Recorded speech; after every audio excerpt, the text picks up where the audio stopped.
Welcome to the program. I'm Min Sun-hee with our panel of foreign journalists. Welcome to the show. Nice to be back, thanks.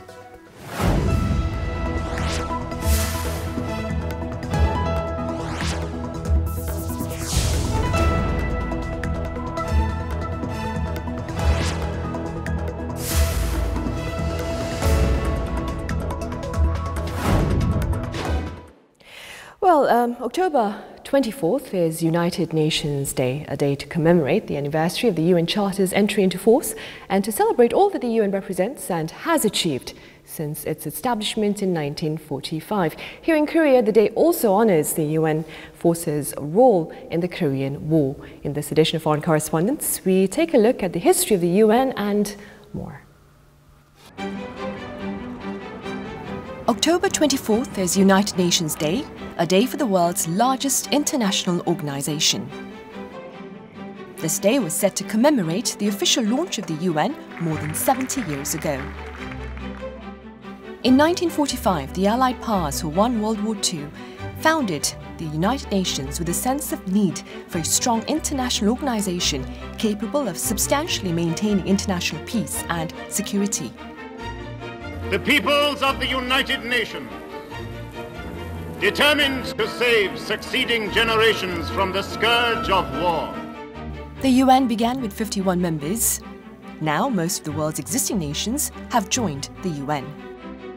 And the UN now has that much more work to accomplish. With its initial objective of maintaining international peace and security, the UN's role and goals have been expanded, including the protection of human rights, the provision of humanitarian assistance, and the promotion of sustainable development.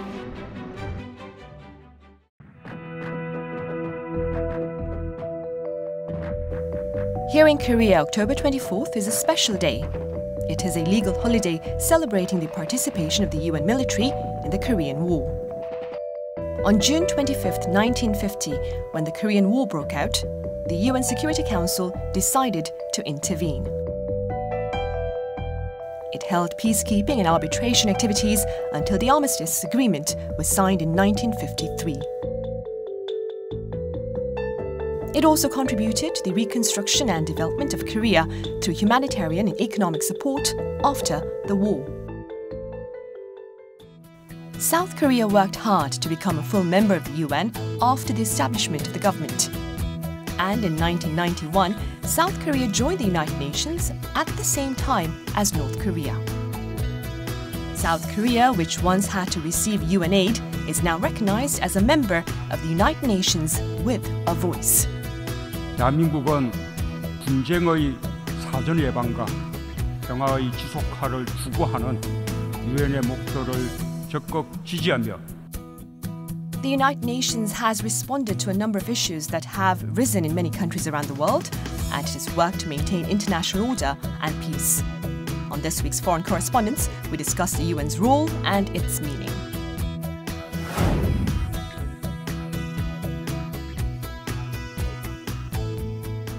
Now, the United Nations is the most internationally represented organization in the world with 193 member states. How much influence does the United Nations wield in global affairs, in your opinion? Well, I think it has a tremendous influence in international affairs, but we have to remember when we talk about the UN that we're talking about the countries that are members of the UN. So when we blame the UN for problems in the world, we need to recognize we're blaming the countries and their behavior at the UN. The UN itself is something of a flawed organization, as I'm sure that we'll get into discussing today. But I do believe it has a role to play, and an increasing role to play, when the multilateralism that many global leaders have tried to develop is under such attack with various policies taken up by global leaders today. Elise, if you were to describe the power that the UN holds, how would you describe that power?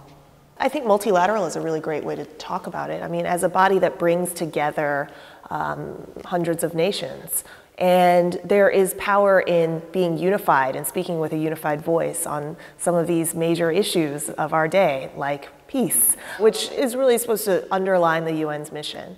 And the problem, of course, is every nation comes to the table with its own political reasons, and a lot of politics gets in front of the core mission of the organization, and then bureaucracy, like I alluded to earlier. A lot of these decisions are very difficult to make when everybody has their own individual country interests at heart.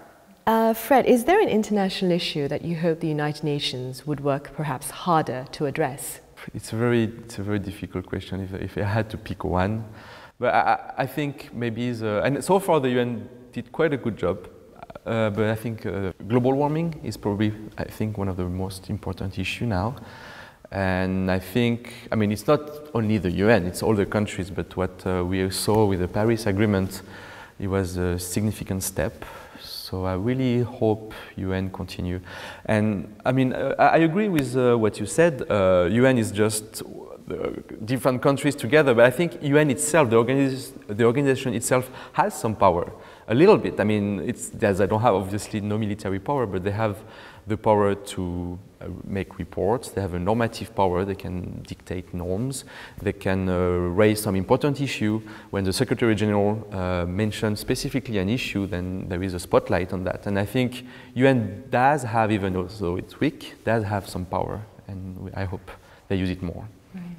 Both South Korea and North Korea since 1991 have been members of the United Nations, which is committed to, like you mentioned, promoting international peace and stability, promoting human rights, protecting the environment. Keeping all this in mind, do you believe, Frank, that North Korea is an acceptable member of the UN? Absolutely. I think that it's imperative that every country be a member of the UN and that it's representative of humanity. I think having some type of moral or philosophical or ideological requirements for the UN will diminish its capacity to represent humanity. And countries around the world have different ideologies and different philosophies of what human rights are and what individual freedoms are and the responsibilities of the state and aspects like that. So using those as requirements for membership in the UN, I think is wrong and would be a highly contentious issue. There may be other institutions that those countries with common ideologies might want to form, and they do form them, the League of Democracies or Trans-Pacific Partnership or other organizations like that. Fair enough. Go ahead and develop those organizations and develop multilateral institutions that function for those organizations. But the UN, I feel, should be representative of everyone around the world. Do you share those thoughts, Elise? Well, and frankly, I think that it's advantageous to have North Korea be a part of the UN in that it's an opportunity for face-to-face contact. One of the problems as North Korea continues its activity, which is rules breaking, UN rules breaking, which we should underline, is that it is becoming more and more isolated. So the rest of the world has less knowledge and less insight and less touch points of contact with North Koreans, which could really lead to dangerous, catastrophic consequences because of misreading, not understanding one another. So at least having a body that is inclusive of North Korea at least is a point in which diplomats can talk to one another and get a sense for one another, because the more we alienate ourselves and our countries from one another, the more there is room for misunderstanding. And speaking of breaking rules, the Security Council at the UN has adopted 8 major sanctions resolutions on North Korea since 2006 in response to its nuclear and missile activities. Some believe now that these resolutions essentially are meaningless. What are your thoughts, Fred? I mean, I disagree. I think so far the sanctions, the real biting sanctions were voted recently, and we already see some effects, and it takes some time.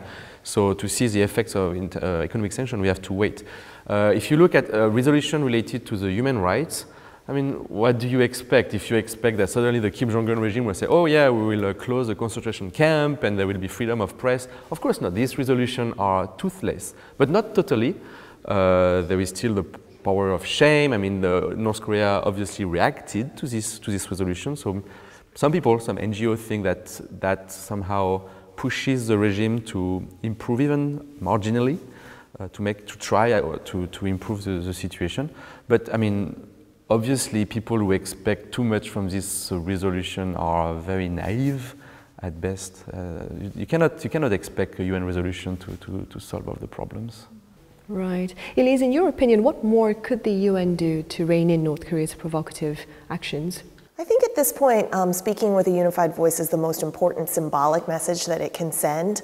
And now it's going to be up to the individual countries that have signed on to these sanctions agreements to actually enforce and implement the sanctions. There is obviously, I guess, subgroup at the UN that actually checks and makes sure that these sanctions are actually being implemented. I guess they're the UN panel of experts, I think is what it's called.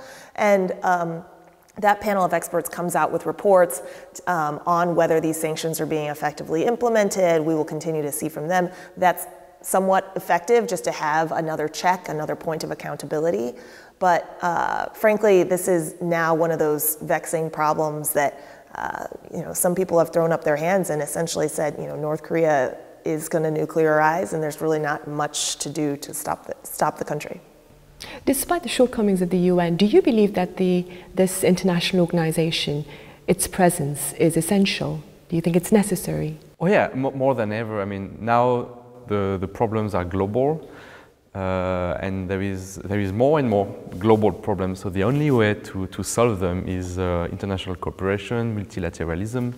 That's why it's so worrying when you see the US President, Donald Trump, who keeps criticizing, attacking international organizations, who keeps with being more and more isolationist and who doesn't believe in multilateralism, while on the other hand, it's more important than ever. And UN has a lot of problems, many things to improve. There is corruption, there is a lot of bureaucracy. So there is many things that need to be solved. But I think that the best approach and the best way to solve our problems. Right, and we'll get into that in our second report. Yes, as Fred said, so far we've looked at the purpose of the United Nations and its power. In this next report, we take a look at its problems. The UN, the world's largest international organization. Even with its power, the UN has its limitations and problems. The most frequently pointed out problem is the strong mandate of the Security Council. The UN Security Council consists of 5 permanent members, including the United States, Britain, France, China, Russia, and 10 non-permanent members. While other UN organizations can only make recommendations, the Security Council can make binding decisions.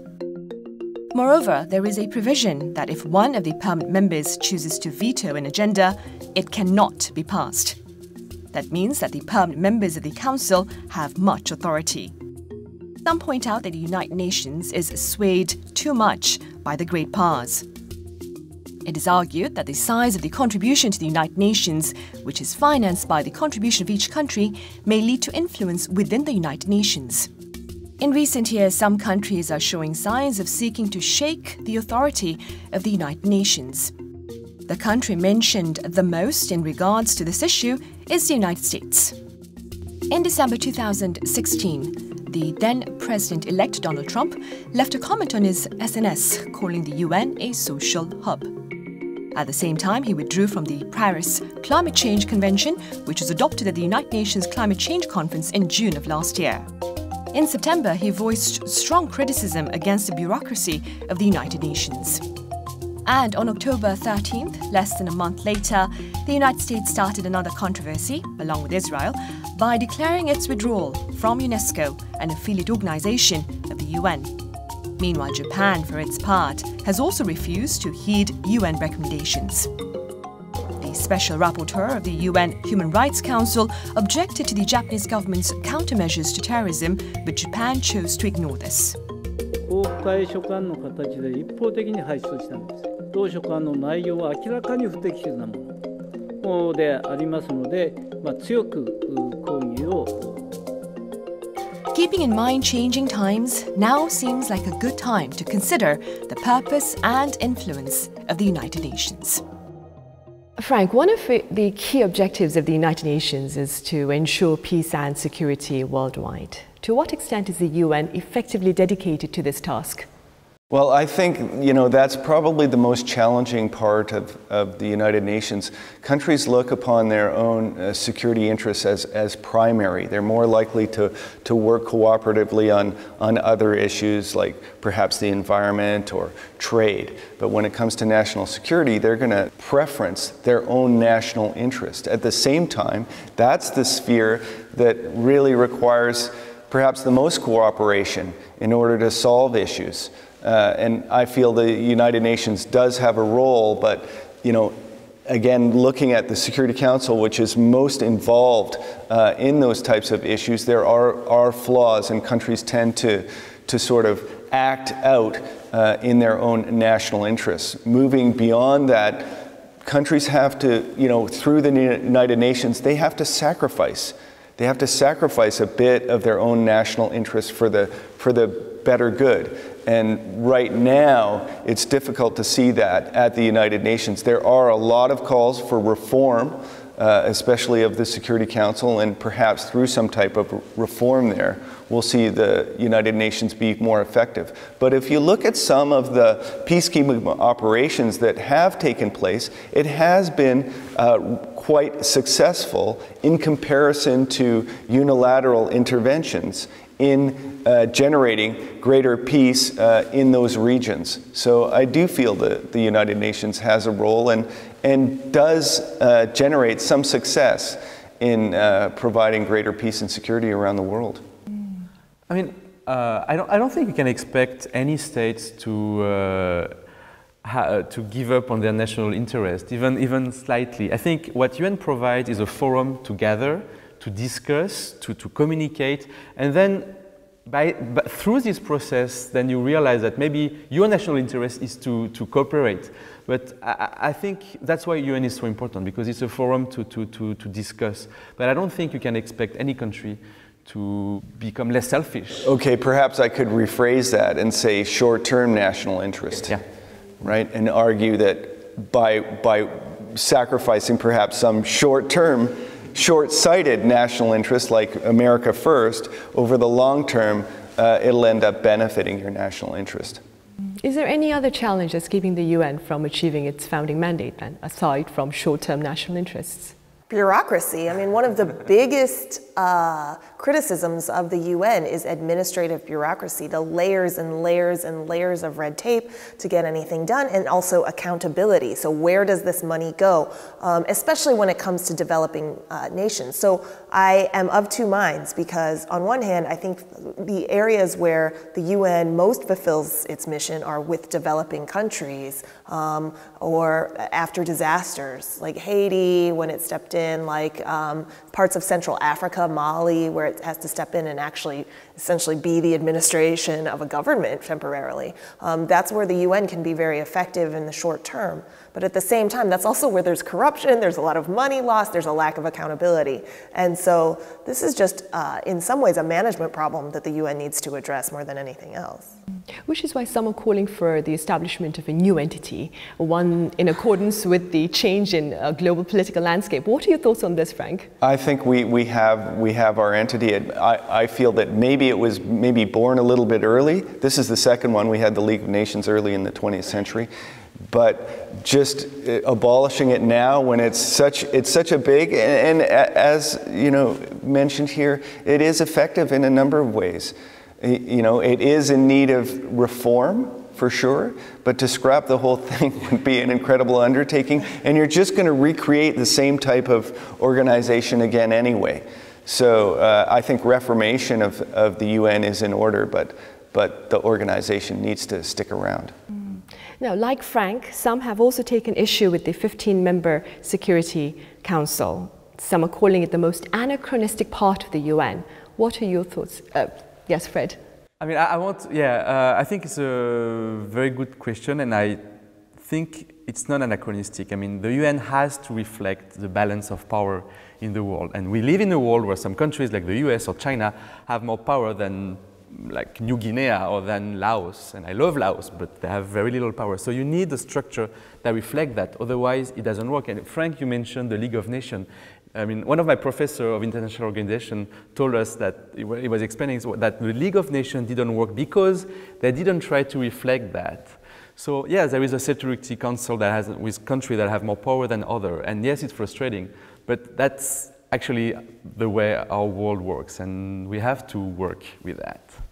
And if without that sort of balance, then you have what you see in the American Electoral College or the American representation in the Senate, which is states which only have 1 million people are represented by 2 senators, and states that have 35 million people are also only represented by 2 senators. And so this actually accrues to the voters of the small states' benefit, right? Because they have a much louder voice and much bigger representation despite being a much smaller state. And so you could see this replayed at the UN level without some sort of Security Council framework. Findings in 2015 show that the US was the largest contributor to the UN, and critics claim that the largest contributor has the loudest voice in this international organization.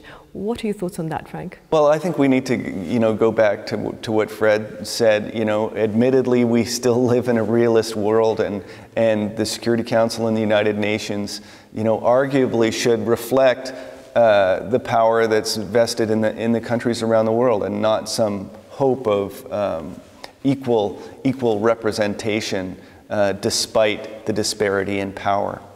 Staying with the US and the UN, President Donald Trump once called the UN a social club. He said it was a place where people got together, talked and had a good time. What do you suppose was the intention of his words, Elise? Given my previous appearances on the show, I think that I've pretty much made clear my theory on Trump, which is that he is not somebody who thinks about the future or thinks about the past. He exists solely in the present, and so whatever he said in that moment is meaningless now because he only says what he thinks in that particular moment. So I don't think that it's worth, doing too much analysis of whatever he says because his words aren't attached to meaning in the same way that other leaders' words are. I mean, I agree with you. If I can just add one note, I think these tweets just show that Trump does not understand the UN at all. I mean, gathering and talking in itself is very important, and Trump does not even understand that. So I think we should give up trying to explain what he tweets. Quite recently, Washington also announced its withdrawal from UNESCO.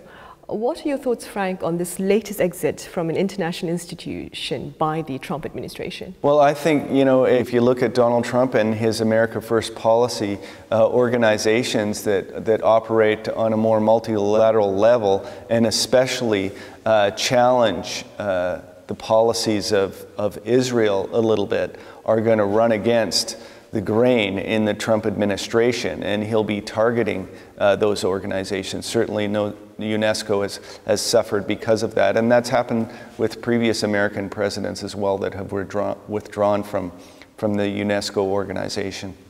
Here in the local media, Elise, the media claims that Washington's withdrawal from UNESCO is yet another indication of the US's isolation within the UN. Is that an accurate observation, or are we reading too much into that single withdrawal? Well, I don't know that there is, I wouldn't speak to isolation specifically within the UN as a body. I would say that, I would echo Frank in saying that what we're seeing from Donald Trump is a withdrawal doctrine, something that is akin to a doctrine anyway, where the administration is backing away from international agreements, multilateral bodies, and UNESCO is just one of those. And so it's not worth reading into the intricate politics of the UN, but I think if you can look at take a broader lens and see that this is just yet another place, in addition to the TPP, in addition to the climate agreement, where the US is withdrawing from previous commitments. Well, this will probably be our last question. I'll give it to all of you. We'll start with you, Fred. What path do you hope the UN will pave in the future? I think the UN is very important and it needs to reform itself. So I think they will try to pave the path of reform in order to be more efficient. Within the institution? Within the institution, exactly. To finally be able to fulfill its objective, which is world peace and create a better world. Frank, what about you? I'd like to see the United Nations invest a little bit more in generating peace and generating negotiations. We haven't had a UN Secretary General reach out to North Korea. That would be an incredible sort of investment in political capital of the United Nations. And I think it's time that perhaps that happened, to push North Korea and to push the other parties involved, to bring that, as Fred said, to the premier position in the international affairs. Elise, what about you? I think the United Nations stands for human rights. It stands for trying to make the world a more peaceful and better place. And though that sort of aspirational goal should continue, I just think within the organization there are many management struggles, and it could better serve its mission if it could clear up some of the bureaucracy. Right. Well, more than ever before in human history, we share a common destiny. We can master it only if we face it together. And that, my friends, is why we have the United Nations. Now, these words by former Secretary General Kofi Annan will highlight the importance of the United Nations in today's society. Thank you for watching.